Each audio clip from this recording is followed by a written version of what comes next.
race has the highest percentage of people on Section 8? So the vast majority are definitely Caucasian. And I only know this because I've been a Section 8 investor the last 10 years. And I'm going to share the dirty secret about how some of these folks are still living six-figure lifestyles while qualifying for government assistance. 7 years ago, I had an eight-figure mentor teach me all about leveraging OPM and trust structures. Now, his friends and associates have been gaming the system using these trust structures for decades. They're using other people's money and credit to buy these assets that the trust structures own.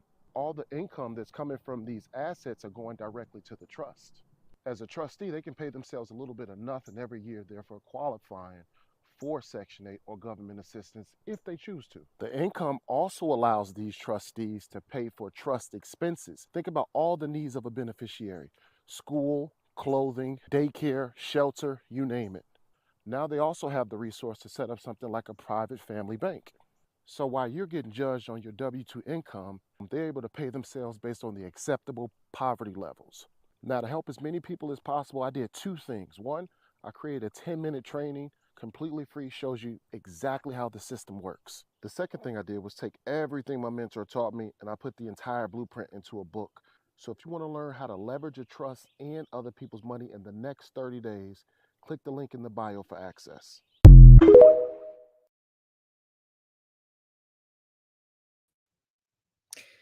Good evening, good evening, good evening. Thank you for joining me here. We're a day late, but we're not $1 short, okay? Whew. The topics, they're hot. They're hot. I hope you have a beverage. I hope you have a snack. I hope you have your pearls to clutch, baby, because you know what? Let's just jump right on in it. Because now we know we're just fresh off of the presidential debate where we saw, if you were here with me, we saw Madam Vice President Harris mop the floor with old Frumpy Dump. Shout outs to Double D Mother. But MAGA has a response. And I don't think they saw the same debate we saw. But don't take my word for it. Take a look for yourself. Donald Trump ate Kamala ass the fuck up. You can say what you want. He ate her ass the fuck up. He stuck to policy. He called her out on policy. She felt like Obama repeater. The democracy comment. Child, please. He was eating her alive. Okay? He ate Joe up. Put Joe to bed. He said, "Where is Joe?" I I never watched presidential debates till he debated him in 2020. And he ate Joe up then. And he ate Kamala up. I don't give a fuck what you Delulu say. Put a 2 in the chat if you believe that shit. Because if you didn't, what the fuck was you watching? What was you watching? I was up out my seat.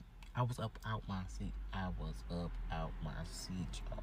I didn't even have a smoke break. It was crazy. It was crazy. It was crazy.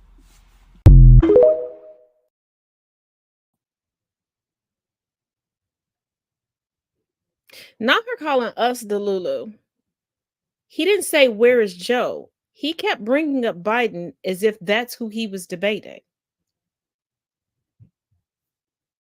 He didn't bring up any policies.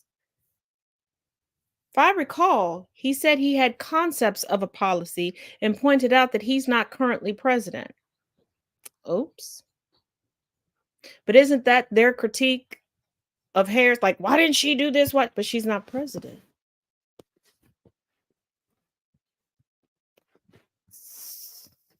And he didn't eat Joe up. Joseph Robinette Biden he's an old school politician where they believe in saying the politically correct thing for the time for increased longevity. Joseph forgot he hit the top of Mount Everest. Ain't no place else to go. Can't run for another office after POTUS. So and Joseph is very mindful of his stutter. So he took some time to pause and he wasn't as quick on his feet as Kamala, but Joseph is also a step away from being an artifact. But I guess, Chad, I guess. But baby,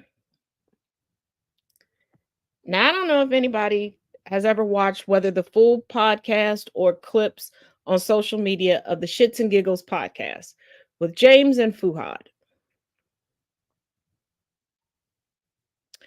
Well, once again, a duo of black men have shown their true colors, and that for a little bit of clout, a little bit of notoriety, they will use black women for fame. Not sure what I'm talking about? Of course I'm going to show you. Pause. What is the black girlfriend effect? This is you thing? don't know You about just this? glow up the other culture. Yeah, so you'll see a guy who's had a black girlfriend, all of a sudden he's got buzz cut, like clean shape up. Glows up, bro. Yeah, I like that. I like that. They shave their hair because they start losing it. Because they're so stressed being around this black girl complaining about shit all the fucking time. That's why they got to shave their hair. Nah, bro. White guys with black girlfriends, They grow a beard they step because their dick there's up. more cushion when they get slapped the fuck out of. That's hilarious. I think the black girlfriend effect. It might be a protective instinct, bro. You think? Protective. Do you guys have you ever had black girlfriends? Yeah. Yeah. Have you ever had white girls? Yeah. Yeah. Oh wow. Okay. What's your favorite?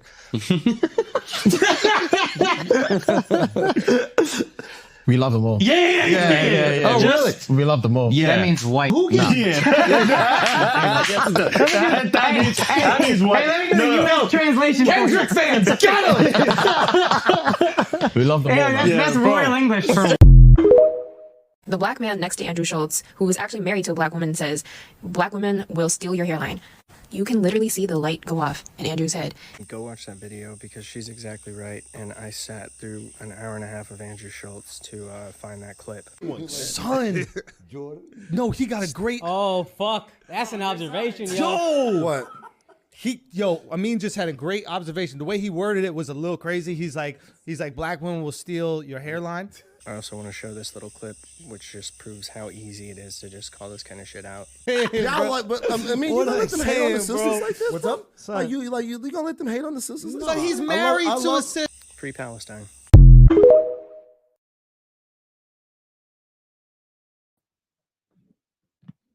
Now, don't worry. There's more footage I want to show you of James and Fuhad, but I want to point something out to you. When black women tell you that we are the underrungs of society, to quote the late, great, iconic, and legendary Cecily Tyson, that's what we mean.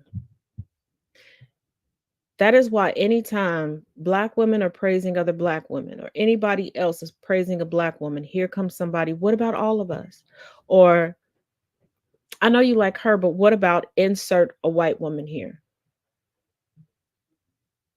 Remember, James and Fuhad are the same two men who said they went to Atlanta, Georgia, and couldn't find any baddies.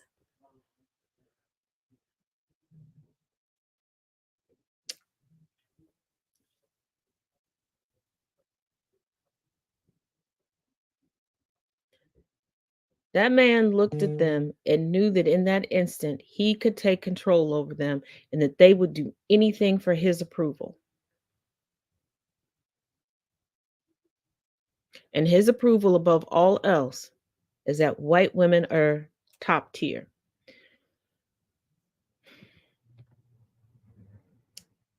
But for those of y'all that think that I'm reaching, let's move on. Right, before we get into today's episode, quick PSA, quick acknowledgement. So, if you know, you know. If you don't, that's fine. But we just wanted to address something that's happening at the minute. This past weekend, there's been a couple of clips going around from when we did a session on the Flagrant podcast while we were on our US tour. And yeah, there were a few jokes made that were incredibly inappropriate. One specifically pertaining to black women. And in the clip, Andrew was making a joke. I'm not even going to get into specifics. Making a frankly racist joke.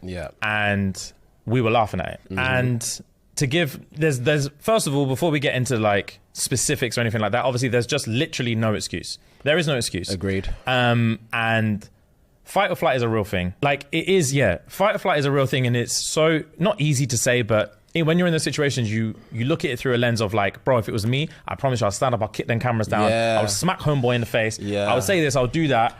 But when you're in there, you're in shock. You're in shock, and all you want to do is move on. Yeah, bro, move on is the fucking word, bro. All you want to do is fucking move on. Just move on to the next thing. Just move on to the next thing. There's and so like many we had to times. say a few times, bro, just move on. Just move just on. move Literally, on. so many different topics. We were like, move on, move on, move on. And Yeah. it's not even like about pity laughs or anything, but we just wanted to get out of that situation. Literally get out of that situation, keep the ball rolling. And we thought it was going to be more of like a bros chat, but it ended up being something that's ended not up meant to being be. something that's like really, really hurt people that look to us for support and look to us to feel protected. And protected is the main thing that I wanted to discuss, is that it is our duty to protect you guys. Facts. And it is definitely not cool to be in that situation. And again, not be the ones to stand up and kick the cameras down. And we fucked it on that occasion. We did. It's not going to happen again.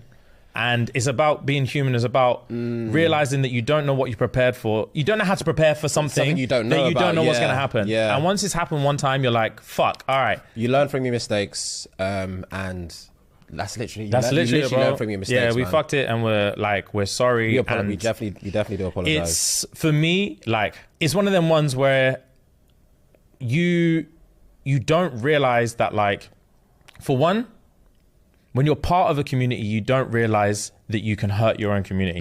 Especially when you're not, when unintentionally. Unintentionally, for real. And yeah. also on top of that, it was so crazy that like the narrative that's been spun about how we feel about our community, the irony of the fact that whilst the whole reason we're in that country was to just show how much we love our community and show how much we love our supporters and how much time we spent at the shows and just like getting to know people and just like understanding our community better and just like making friends and making bonds and showing love, and they're showing love. And this whole 6-week trip was just about showing how much we love our community and how much our community show out for us. And then to have that exact same trip be the reason that we're having to have this conversation now. But at the end of the day, mistakes make you a better person. Mistakes do make you a better person. You're not born a perfect person. And yeah, we don't condone, we don't appease that behavior, we don't rate it. And we don't want you guys to think that we were sat in that room rating what's going on. We hold our hands up, we apologize, you learn from your mistakes, and we hope we don't let our community down again, because ultimately we do this for you guys. Like, yeah, you guys are all we have, man. You guys are literally all we have. You guys have taken us to this level, and we don't want to let you guys down going forward and anymore. So, you know. A bit more context. Also within that podcast, I believe it's James, the darker skinned man, is also Nigerian. He's spoken about it in clips that I've seen. I've never watched their podcast all the way through, but I have seen clips. I've used clips of their podcast on this podcast.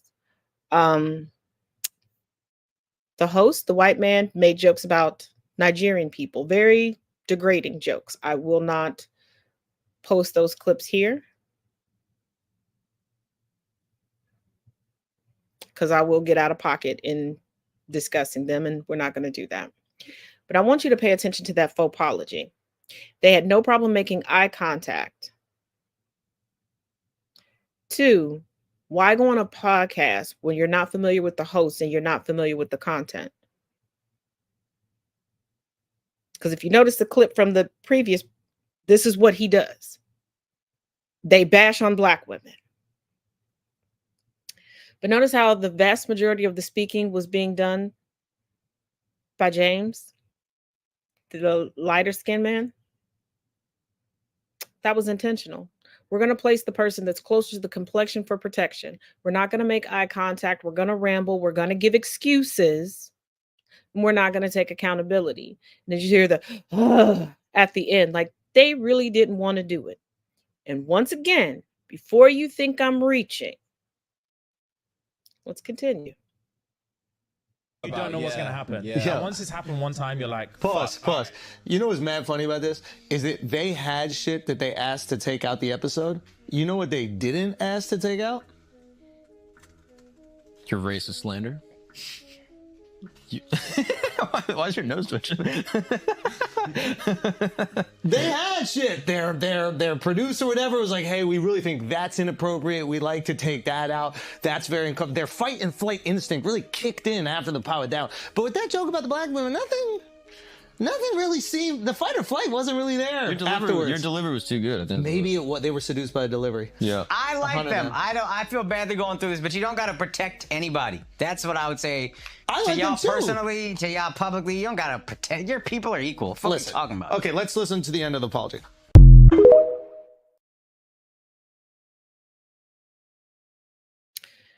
Notice how the black man who came up with the whole when you date a black chick, you go bald because black women will stress you out and make your hair fall out, had his head down the whole time, brimmed down. But you don't have to protect anybody. But weren't they protecting white women?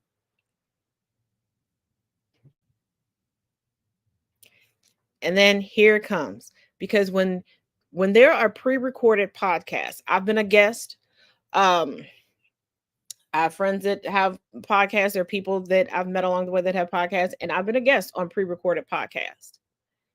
And yes, we'll have some things, and sometimes there's some bloopers where they'll go, "Oh, we're going to edit this out," or I've been told, "Hey, we're going to cut this down because we ran over and we'd like to keep it this way. Look at this footage. This is where we wanted to edit where you said this. We want to make sure we didn't take anything out of context. Is there anything you want to take out?" Because, as people are flowing, this show is live. What I say is what I say.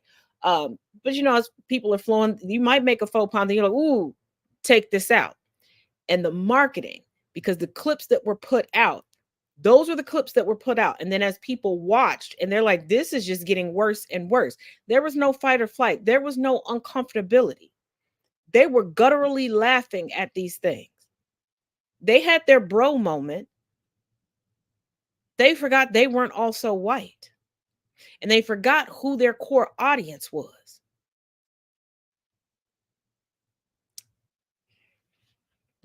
But let's wrap it up. How many voting members in the United States have? Okay, that's moving on to the next.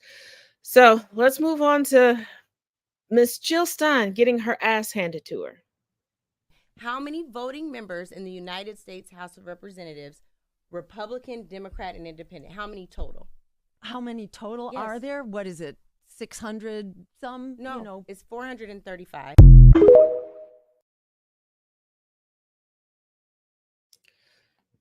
So all of you third-party freaks that keep saying Jill Stein is a viable option, on what planet? Let's take away the part that the Green Party has no other candidates anywhere on any other ballot. So that means that if Jill Stein, who's not even on the ballots in all 50 states, were to some way somehow magically get into office, what Congress would she have to work with?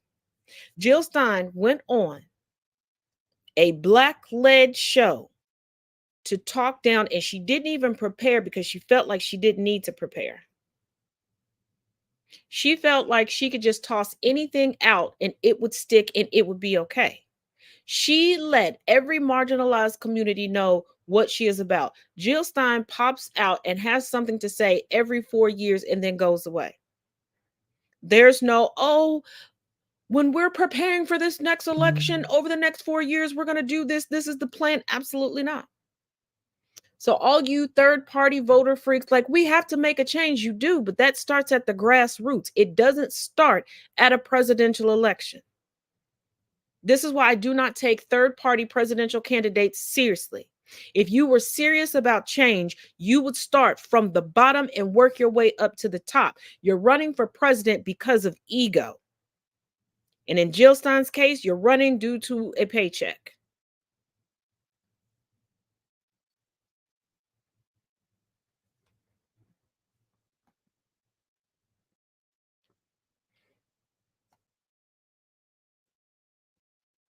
Because I'm not going to criticize Trump for not knowing how things work and then give Jill Stein a pass. She is an aged hippie that has never truly left her hippie status. Does she enjoy capitalism? Absolutely.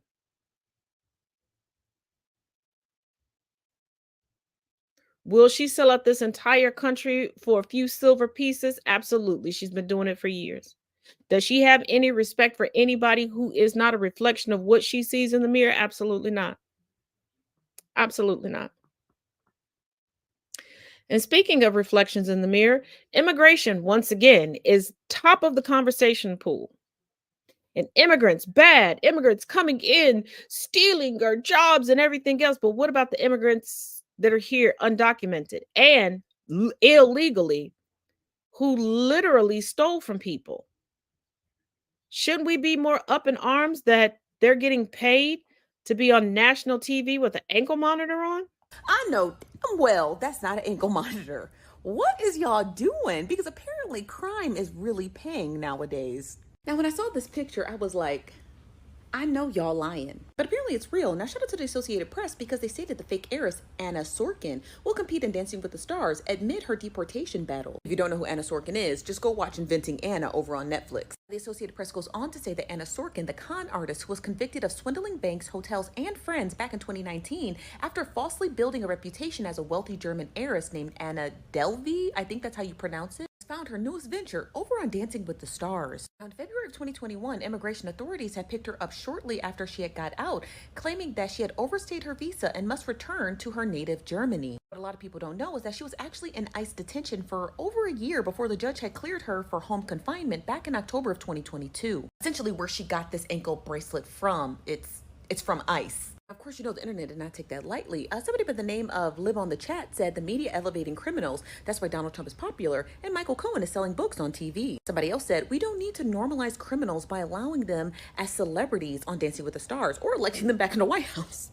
Not Donald Trump catching a stray, but as he should. That's Eric Johnston because he said, I'm sick of this country propping up shit human beings. I really am too because, like, I'm just saying, if she was black, do you think she, come on, y'all. Y'all, that's not all. Apparently, because I didn't know this, apparently Dancing with the Stars is a family show, and there are people like going crazy about this woman appearing. Somebody by the name of Anastasia Beaverhausen, if you know, you know. Anastasia Beaverhausen says normalizing criminal behavior and giving them a national spotlight on a so-called family show is obscene. I didn't realize that the love for Dancing with the Stars was so vast. Again, somebody by the name of Brooklyn says the same thing. She said, this is a family show, not a good choice.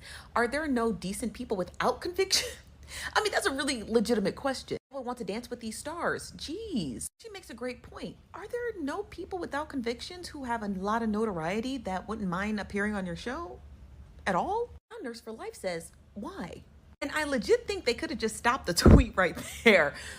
Why? But they continue. They say, why? Don't Dancing with the Stars executives have other celebrities to choose from? Why legitimize a convict? I mean, the why was enough for me, but you also offer very valid points. I was thinking this the whole time making this video, like, why has she not been deported? What's the holdup? Because I've seen other individuals with far less crimes have been deported a lot faster. So my question is, why has she not been deported? Are you guys backed up or something? This is from Eric Slater. He says, yet another media fail. Reality TV has certainly contributed to the downfall of our society. This is not hyperbole. I don't know about the downfall of society, but it's definitely not hyperbole, and it's definitely another media fail. I have to agree with that. Apparently being a white criminal is very lucrative, so if you're white, you better get to looting.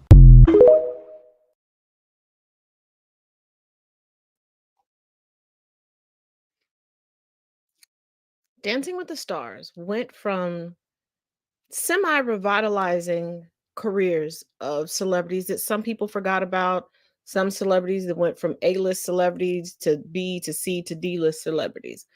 But I want to bring something to your attention that you probably didn't think about. Now, when it comes to mass shootings and school shootings, people always tend to go to it's a mental health issue. It's an infamy issue. The United States has a bad habit of making infamous criminals celebrities. Let's not forget how many people would flock to take pictures with or get the autograph of Bonnie and Clyde, Pretty Boy Floyd, etc. On TikTok, a former school shooter was able to garner a mass following. These kids have watched Kyle Rittenhouse do tours and people praise him and all these different things. That's why you had the young man who took the first shot at Trump, where he was just coming up with lists to find some way to get noticed, because as his classmates said, he wasn't noticed. The young man at Appalachian High School. And people were like, oh, he was a victim of bullying at a whole different school. He wasn't at that school long enough to have beef with anybody.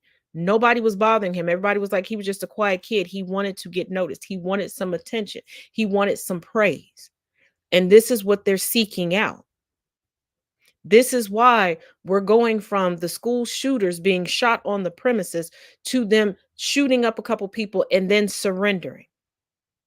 They want to go down in history. They want the fame. They want the infamy. And as long as we keep propping up specifically white criminals, it's going to keep going. We have a presidential candidate that is convicted of 34 felonies. He has been indicted on RICO charges. Do you see how the RICO charges of Sean Diddy Combs and his sexual aggressions are being covered, as they should, compared to Trump and his RICO charges and his sexual crimes?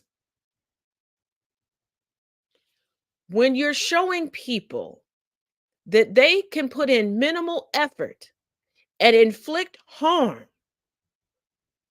and become famous, what do you think is going to happen? Do you all forget the influx in promiscuity when Kim K blew up because of a sex tape that her mother linked? That's why the Catch Me Outside girl waited until the day she turned 18 to start her OnlyFans and became a millionaire essentially overnight. You're talking about reality TV did this, video games did this. No, the public is doing it because the public is okay with it, because ratings aren't going to drop. They'll talk about it on Twitter, but they're still going to tune in. Sponsors aren't going to pull out. Look at all the media attention that Trump is getting. Look at all the merch that he's selling. Look at all the donations that he's garnering. And look, most importantly, at all the excuses that are being given, because they are still dragging George Floyd's name and reputation through the mud. And that man had no standing as far as a political career or anything. But they got a whiff of a former criminal history, and that's all they want him to be known by, and they want to vilify him. But you have people carrying signs that say they're voting for the convict. You have a woman who is here illegally. Can't even say undocumented because they got documentation on her, but illegally, and able to make money and be on TV and get all these special privileges. But the immigrants bad, right? The immigrants bad, right?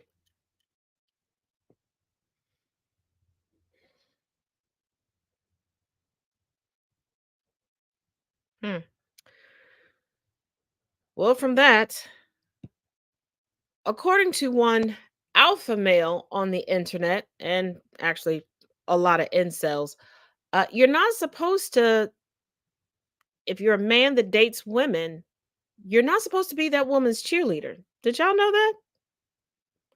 Let's take a look at the rules, y'all. One of the biggest beta male things a man can ever say about his woman is this: I'm her biggest fan. I'm her biggest fan. I'm her biggest fan. I'm her biggest fan. Gentlemen, the moment I hear those set of words coming out of your mouth, you have immediately lost all my respect. The fact that you just said you're your woman's biggest fan tells me everything I need to know.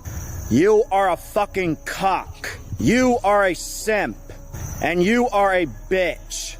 Your woman should be the one to say, I'm his biggest fan, not the other way around. Now listen, I have no problem with men supporting their woman. If you want to support your woman, support your woman. But I don't ever want to hear you say the words, I'm her biggest fan. That is something only beta male cucks with cotton candy dicks spew out of their fucking mouth. The moment your woman hears that you're her biggest fan, she can never look at you the same, and she can never respect you the same. I'm her biggest fan. No, you are not her biggest fan. You are her biggest fucking headache. You are her biggest fucking cuck. You are her biggest fucking simp. And you are her biggest fucking male girlfriend. You're welcome.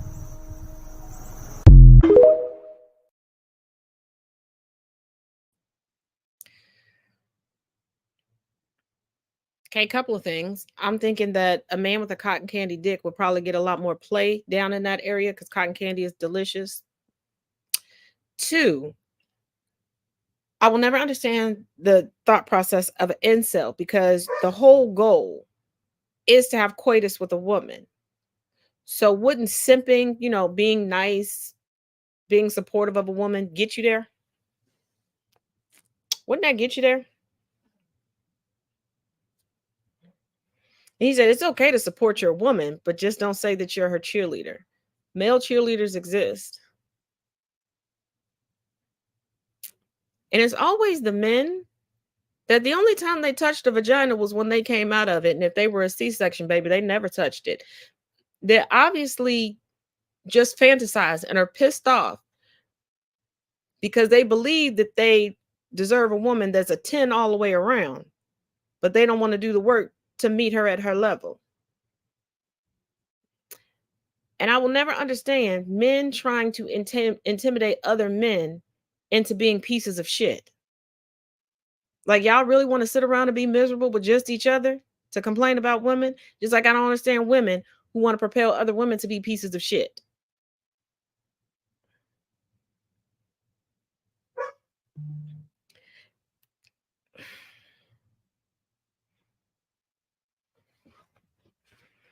Hold on. What's in the...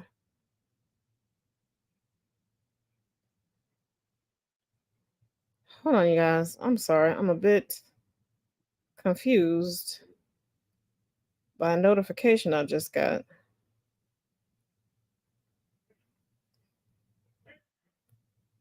Because before we went on air, the Southeast Kentucky I-75 shooter, they said that they found a body. And I just got a notification that he's been listed by the U.S. Marshals as a fugitive. Child, don't.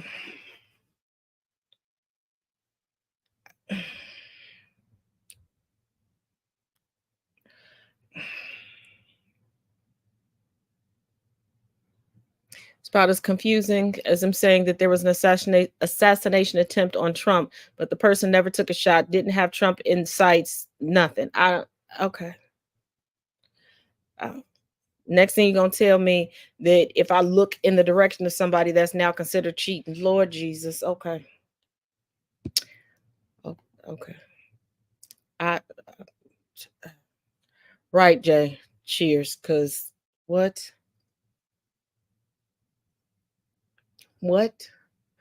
Okay. I'll figure it out after the show.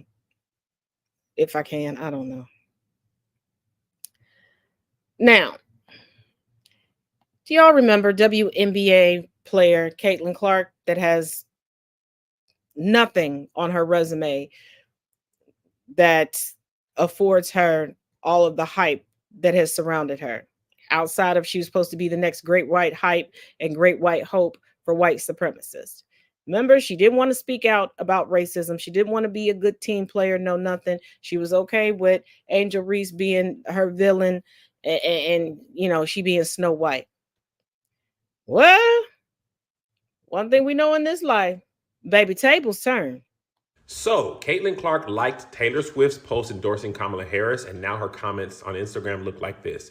Just threw away my jersey, #Trump 2024. I noticed you liked Taylor Swift endorsement posts of Camille and Tampon Tim. I figured you were more based and more aware. Bummer. Just play basketball and build your brand, a brand that the entire country can love. Stay out of politics. Your brand will suffer. You are young. Ask your close friends and family for advice. Definitely should have stayed out of politics, Caitlin Clark. Love watching you, but now I refuse after seeing you support Taylor Swift and Kamala. Please don't get sucked into politics. Taylor Swift is fully endorsing candidates that want to allow children to be surgically or chemically treated to change their bodies permanently without parental consent. Do your own research. Think she's a phenomenal entertainer and talent otherwise. We lost another great baller, one of the best I've seen as a woman. I only started watching because of her outstanding skills, but now she's involved in the politics of the Democrats. I'm moving on to something else. You are a female athlete. Why would you support a party that are allowing men to play women's sports? You just couldn't keep your politics out of sports. You've lost millions of supporters. Trump 2024.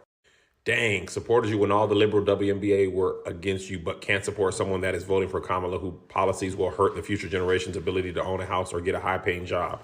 Was just starting to finally pay some attention to the WNBA because somebody was actually worth watching, then you caved. Bae, why are you a Democrat? Them folks told you to shut up and dribble, huh? That's crazy. Crazy. All this over Instagram like.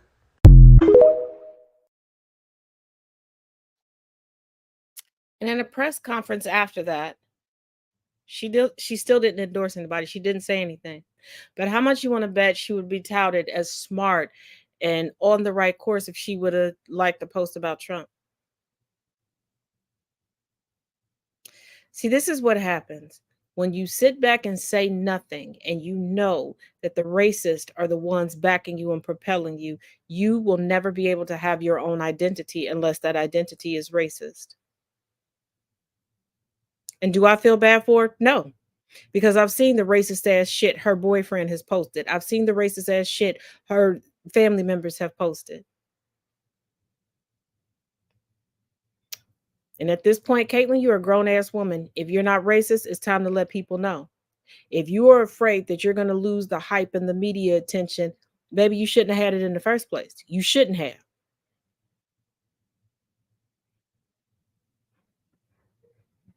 You appeared to be a good collegiate player because you had a whole team around you that were willing to sacrifice their bodies to make you look good. Facts are facts. And I understand trial by fire and playing in the NBA. I mean, in the WNBA, but baby, absolutely not. And now that the leopards are eating your face, you want Band-Aid? Want some peroxide? I'm sure somebody will give you some. Won't be me, though. Won't be me. But from one sports idiot to the next. Let me show you something, brother. Mr. Hulk Hogan went on Logan Paul's podcast recently and said something that I want to discuss. If Chris Benoit can do the crap he did and the fans still love him, they're very forgiving. I've made some major mistakes in my personal life, and they're very, very forgiving, but they forgive you. But nothing. For those of you who don't know who Chris Benoit is, let me briefly explain. Chris Benoit was a professional wrestler who is regarded by many hardcore wrestling fans as one of the greatest in-ring technical wrestlers of all time. He is also dead. What happened, you might be wondering? Well, you see, back in 2007, Chris Benoit unalived his wife, one of his sons, and then himself. He would have most definitely gotten his other son too if he had been home. Hogan obviously makes the comment that the fans still love Chris Benoit despite the crap that he did, and is obviously comparing it to the stuff that he's done, and he's saying that if people can forgive Chris Benoit, then they should be able to forgive me. Let me explain the difference between Chris Benoit's situation and Hulk Hogan's. While what Chris Benoit did was horrible, it was also completely out of the blue. So his brain was donated and researched, and come to find out, he had CTE. He had sustained so many concussions over the course of his professional wrestling career that he got CTE. If you don't know what CTE is, it's essentially like your brain is rotting from all the injuries it's sustained. And if you know anything about CTE, then you would know this kind of stuff is pretty common. Look at Aaron Hernandez, Junior Seau. There's another football player where a similar thing happened. Philip Adams. This dude literally took a gun, went on a mini shooting spree, unalived 6 people. he had stage 2 CTE. At the end of the day, y'all, CTE is a very scary, horrible disease with no cure. It completely changes who you are, causes you to have terribly dramatic mood swings. It makes you extremely violent towards yourself or other people. It's awful. On the other hand, Hulk Hogan was racist, and was even recently racist towards Kamala Harris. So, you know, he can say that people have forgiven Chris Benoit and they still love him. There are millions of people who think Chris Benoit is a monster. Even with the reports about CTE and everything we know about CTE and what it does to a person, there are people out there who still think Chris Benoit is a monster. I mean, the WWE doesn't even acknowledge his name anymore. He's not in the Hall of Fame. They never bring up anything about him, and I'm not saying they should. I know his son that's still alive is very well aware of what happened on that day. He understands he had CTE, and by the son's own point of view, he doesn't believe that on that day his dad was really there anymore, and that was somebody else, and he still loves his dad. But, like, with all that being said, can we acknowledge how ridiculous this is? Hulk Hogan is comparing his being racist to Chris Benoit's double unaliving, self-unaliving. Bro, God, Hulk Hogan sucks. And gentle reminder, in the criminal trial, in the civil trial for Trump regarding fraud, where Stormy Daniels took to the stand and there were a plethora of witnesses, let's not forget that it came out that Hulk Hogan was a part of a catch and release media blitz himself regarding sex tapes, him enjoying finding women who looked just like his daughter. So now, and I've seen this excuse before, that an injury or stress or something caused someone to be racist.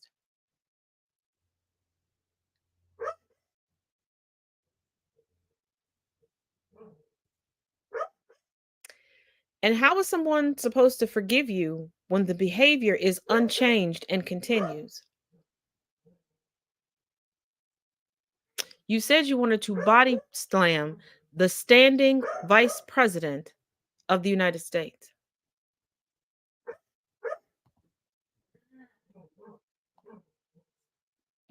Hmm.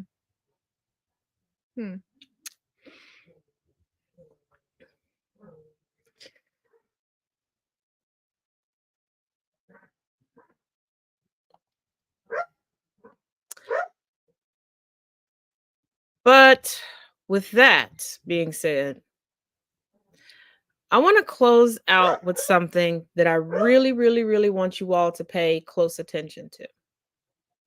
Okay? And if it stings a little bit, or if it makes you think, please check out the links in my link tree and join me for one of my open discussions on race.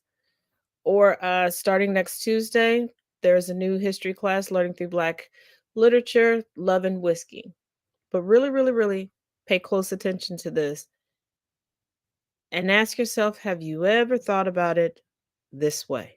There is a lie central to American slavery, a lie that the slavers told themselves. There is no doubt that their lifestyles were opulent, that their clothes were the finest, that their wives were adorned in the newest pearls, the flashiest gemstones, that in the summers they could vacation to Europe and travel and see the world, that there is an opulence that appears genuine on the outside, but once you scratch it just a bit, you realize why the South was willing to burn the entire country down to keep their slavery. It's all rotten. It's rust underneath the gilding. That once you take that top layer of paint off, there's nothing in it but a hollow soullessness. And that hollow soullessness is reflected in the way that a planter's wife looks overlong at any slave with lighter skin than his mother and wonders, is my husband the father of that child? It is in the way that the head of the household, supposedly this moral paragon, who spends all his time abusing his female slaves in one way and beating his male slaves in another, that when he leaves the home, he too is paranoid that his wife is finding satisfaction with someone that isn't him. It's fear, rank fear, that the poor whites in the community would one day realize that the reason they are impoverished is that all of the unskilled labor, and by the 1850s, a large portion of the skilled labor, is being done by those who are owned instead of those who are free. That rather than compete with their peers of multiple ethnic backgrounds for jobs and their merit would guide them, instead, that poor white man must understand that his job must be sacrificed on the altar of slavery, and if he figures that out, he might set the system on fire. It is the understanding, persistent above all others, that there is no liquid cash to spend. There is wealth, plentiful wealth, but that wealth is tied up in land, in human bodies, in the manor, in the tools, in the cotton, but not tied up in money. And so the liquid cash, the capital that these planters would spend on their lavish vacations, fine suits, and the best cigars, are taken out on loans, asset-backed loans, where their house is the collateral, where their slaves are the collateral, where their land is the collateral. That if the system changes, or God forbid, the system ends, their wealth and prominence dies with it. And so they concoct lies. First, lies that they tell themselves, that of course that child with lighter skin doesn't look like my husband, even when he does. Of course my wife, who looks overlong at one of the house servants, doesn't mean anything by that, because she can't. Of course the white men in my employ love me, respect me, value me, because they must. Of course the slaves are happy here and wouldn't rip us apart if given the opportunity for all the pain we visited on them, because they must be. And so when it is Abraham Lincoln who ascends to the presidency, he is the tyrant for the South. He is here to steal your property and take your business and your home, not because he is, but because he must be. Thank you so much for your time. I hope you enjoyed the story. If you did, hit the button so the algorithm brings you back. See you next time.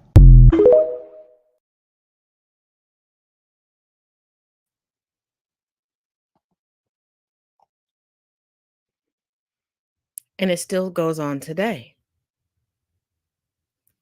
Remember, I brought to you all, to your attention, that Joe Scarborough of Morning Joe on MSNBC and The Morning Show said he didn't realize until The Cosby Show that Black people lived like him. Didn't mean he didn't have Black neighbors, but you hear it all the time when people go, well, I had this Black friend that they were treated so well. They were because you have to believe it. You can't let yourself believe that you are that egregious. It's just like abusers and sympathizers of abusers. Because a racist is an abuser. Let's not be fooled. They always go, but they look nice. They dress nice. They have this money. They wouldn't do it. They're such a nice person. They're nice to me. Well, I mean, if they weren't treating you nice, would you really be there? Where are you going to go? Where are you going to go?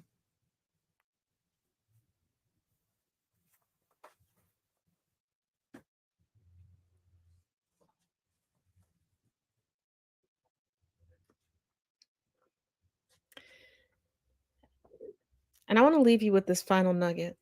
I want you to ask yourself this, and then if you choose, do a little research. Ask yourself why all of a sudden dog ownership increased when slavery ended. Ask yourself why white people, especially racist, will fight harder for the life of specifically a dog than anyone else.